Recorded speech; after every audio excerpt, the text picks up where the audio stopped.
Chers élèves, salam alaikum. Je suis très heureuse de vous retrouver dans cette série de leçons en matière d'économie et organisation administrative des entreprises, destinées exclusivement aux élèves de la terminale sciences et gestion comptable.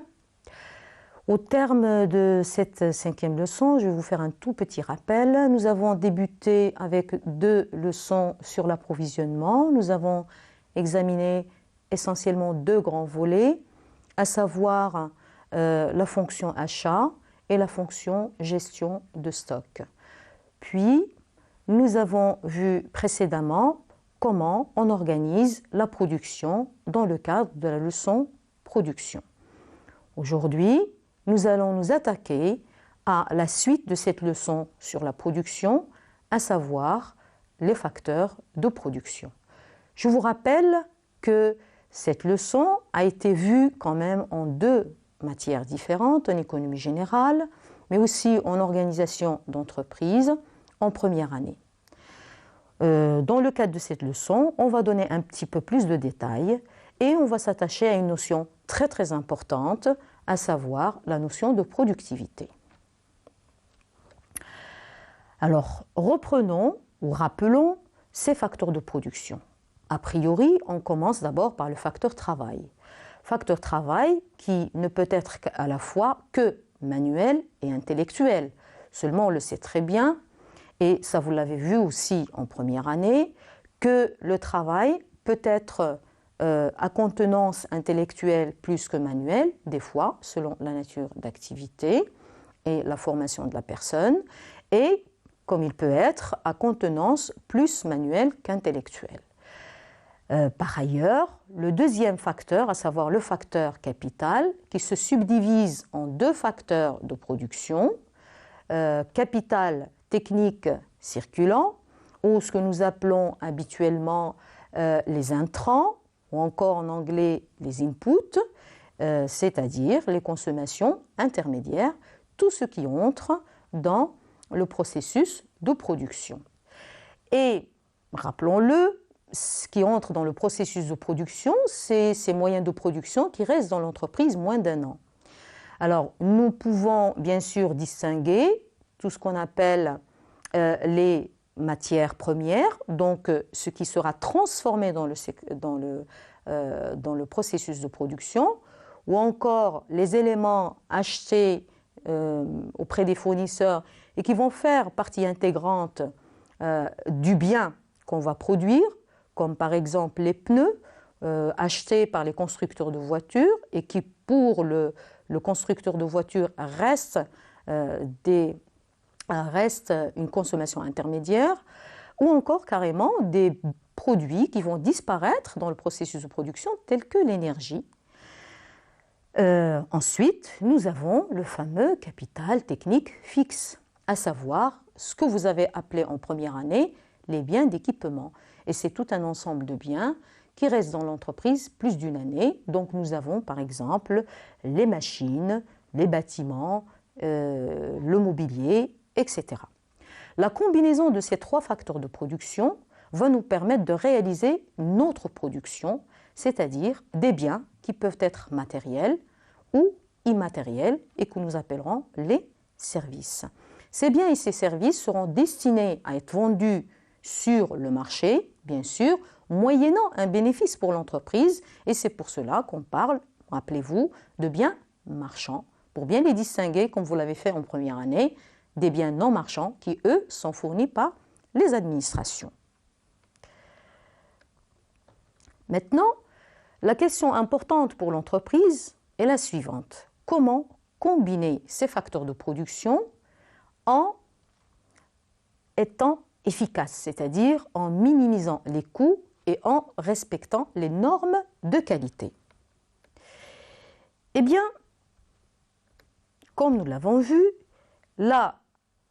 cette combinaison de facteurs, on va d'abord, bien sûr, nous poser la question par rapport au niveau de production souhaité, quel est le meilleur rapport entre le niveau de production souhaité et les facteurs de production choisis je rappelle, le facteur travail et le facteur capital.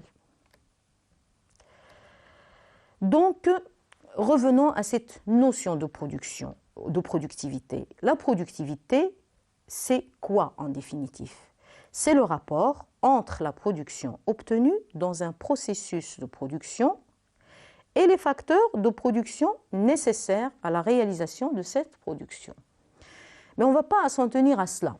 Pourquoi? Parce que quand même, la productivité est une notion très importante. Pourquoi? Eh bien, c'est simple.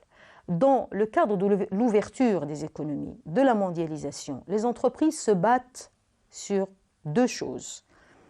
La compétitivité, prix et hors prix. Être compétitif, c'est quoi? C'est se maintenir sur le marché, c'est augmenter ses parts de marché. Bien. Alors, comment y arriver? Soit en réalisant une meilleure qualité que les concurrents, avec des niveaux de prix relativement comparables, ou encore, soit en réalisant de meilleurs coûts de production et donc des niveaux de prix inférieurs aux concurrents, avec à peu près un même niveau de qualité. Or ici, notre propos, c'est réduire les coûts. Et la meilleure façon de réduire les coûts, c'est être productif, c'est-à-dire réaliser la meilleure productivité que les concurrents.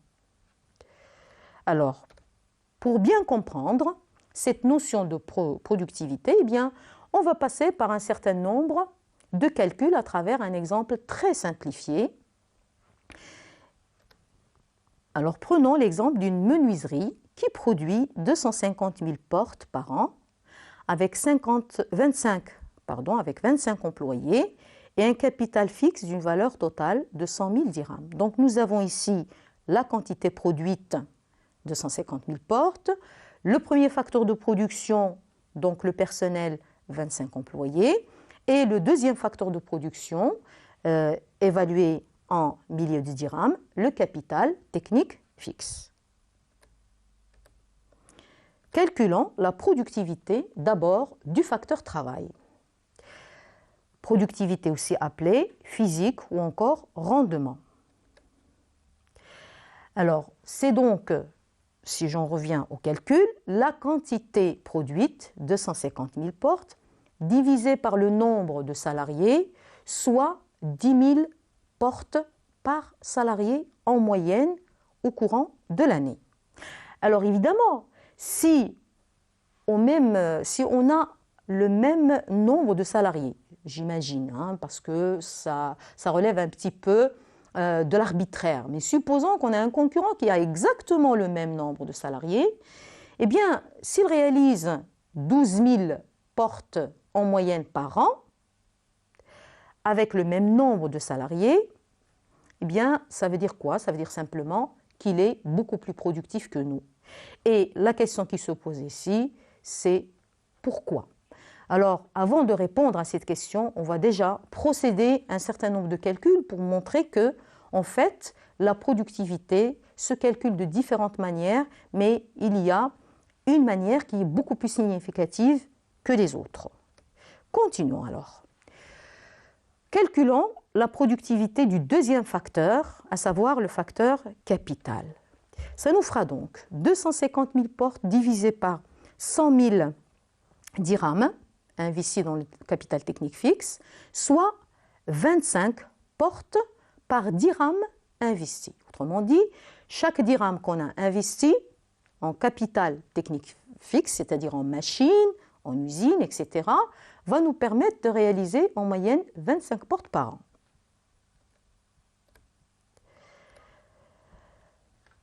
Si la production doit augmenter de 20%, et c'est une hypothèse, puisque de toute façon, toutes les entreprises se battent sur le marché, cherchent à augmenter leur chiffre d'affaires et donc leur production. On va donc prendre cette hypothèse-là. La production doit augmenter de 25% pour répondre à une demande sur le marché. Combien de travailleurs doit-on embaucher tout en gardant la même productivité? Souvenez-vous, la productivité tout à l'heure, elle était de combien? De 10 000 portes par salarié. Alors, calculons. Si l'inconnu, c'est le facteur travail, c'est ce qu'on recherche. Et si nous voulons réaliser une production de 300 000 portes avec la même productivité, c'est-à-dire 10 000 de tout à l'heure, eh bien, on aura besoin d'un facteur travail égal à 30 salariés, c'est-à-dire 300 000 divisé par 10 000. De ce fait, l'entreprise devra donc embaucher 5 salariés de plus pour pouvoir atteindre ce nouveau seuil de production, à savoir les 300 000 portes. Maintenant, posons-nous une autre question un petit peu plus insidieuse. Quelle devra être la productivité du travail pour réaliser cette nouvelle production lorsque le chef d'entreprise ne veut pas embaucher? Bon, autrement dit, on veut obtenir 300 000 portes, mais en même temps, on ne veut pas embaucher, c'est-à-dire on voudrait maintenir finalement les charges salariales à leur niveau. Autrement dit, on veut un peu exploiter un petit peu les salariés. Alors, allons-y. Calculer le gain de productivité enregistré, mais bien sûr sur le dos un petit peu des salariés. Donc ça sera 300 000 portes divisé par 25, soit 12 000, d'où un gain de productivité de 20 000, c'est-à-dire 12 000 moins les 10 000 précédemment calculés.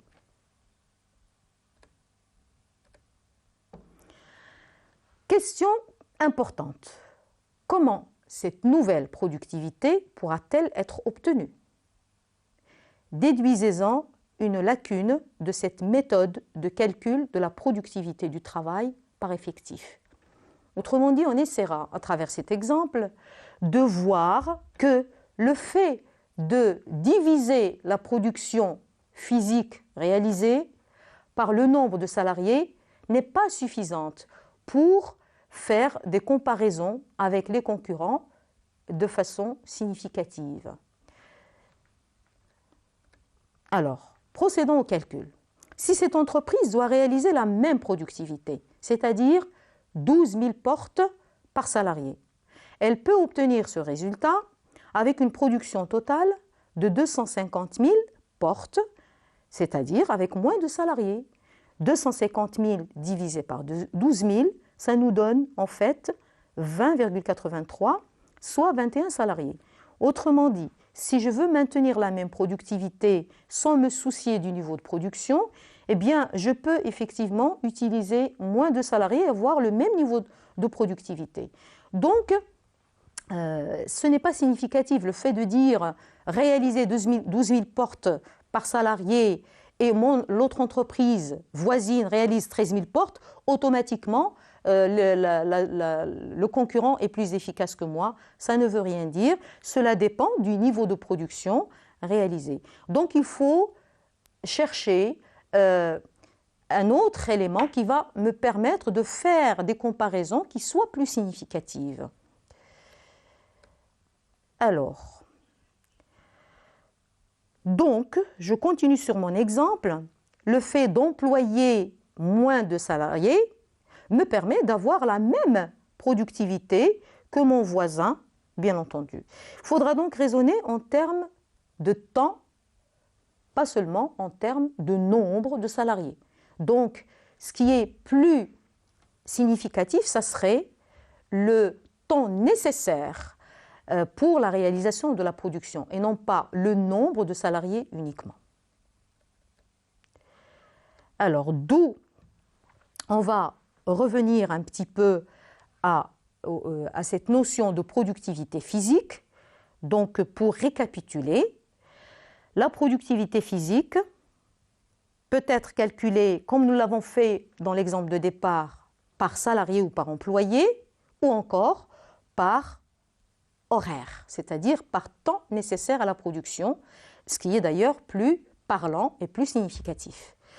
Productivité par salarié, c'est la quantité produite, donc le nombre d'articles par exemple, ou le nombre de tonnes réalisées, divisé par le nombre de travailleurs employés. Par exemple, s'il s'agit d'une entreprise de chaussures, on dira qu'un salarié en moyenne a produit tant de paires de chaussures au courant de l'année. Ou productivité horaire, quantité produite toujours, mais par rapport cette fois-ci au nombre d'heures travaillées.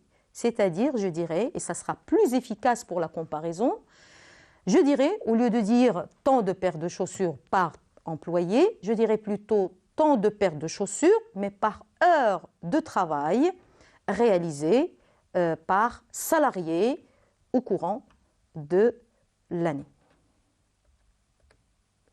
Productivité apparente ou encore en valeur.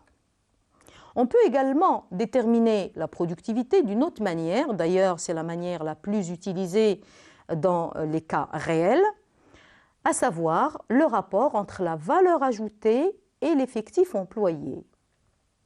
Valeur ajoutée, notion très chère et très importante et très répétée au courant de tous les programmes de première année et de terminale, au niveau de plusieurs chapitres. Rappelons-le quand même, la valeur ajoutée, comment vous la calculez d'abord, c'est, rappelons-le, la production totale de l'entreprise moins les consommations intermédiaires. Autrement dit, c'est sa propre production, c'est la propre production de l'entreprise. Évaluée bien sûr en termes monétaires, c'est-à-dire la quantité produite multipliée par le prix de vente moyen. Alors, donc, on peut déterminer la productivité du travail aussi à partir de la valeur ajoutée. Ça sera la valeur ajoutée divisée par l'effectif employé. Et donc là, par exemple, on lira en moyenne un salarié a réalisé tant de dirhams de valeur ajoutée durant telle période. On peut, et c'est mieux pour la comparaison avec les concurrents, calculer aussi la productivité horaire du travail, et c'est toujours la productivité apparente horaire du travail, c'est la valeur ajoutée, mais cette fois-ci divisée par le nombre d'heures travaillées. Alors, reprenons encore cette notion de productivité apparente, mais cette fois-ci par rapport au facteur capital. Donc ça sera toujours la même chose, productivité horaire du capital, c'est la valeur ajoutée réalisée divisée par le capital fixe, bien sûr ici aussi évalué en unité monétaire. Rappelons-le, le capital fixe est mesuré par la durée d'utilisation des équipements en heures, c'est-à-dire ce qu'on appelle les heures machines. Voilà.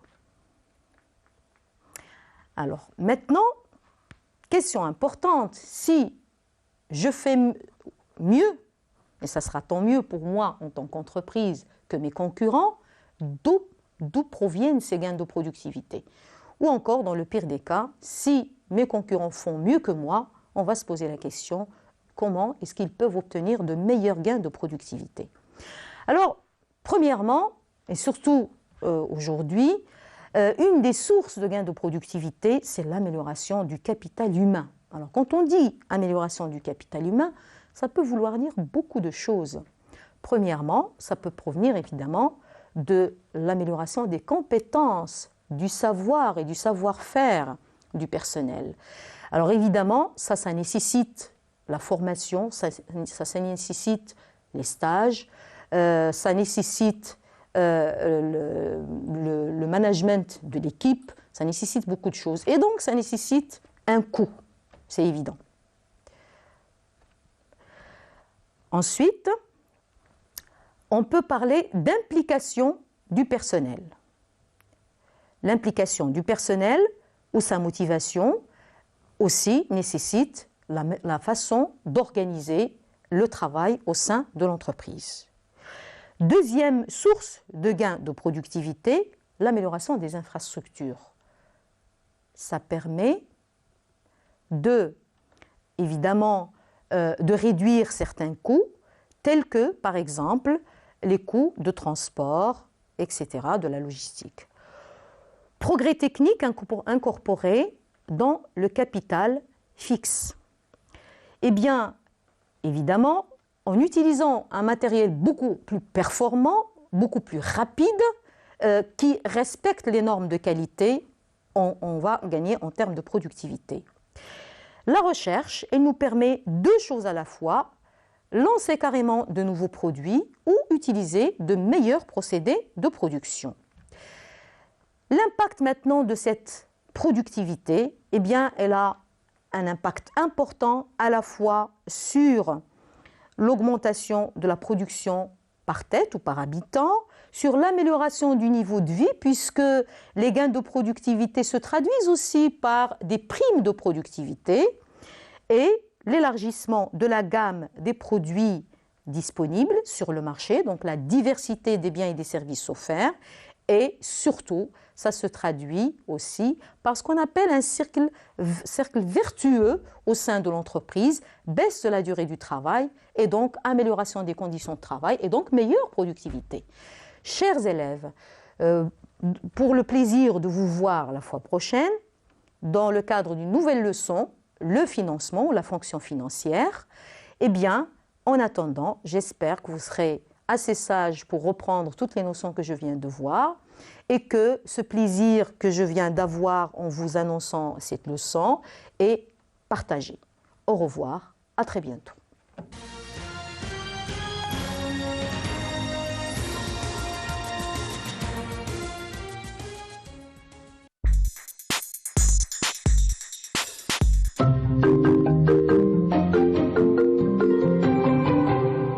Ecologica.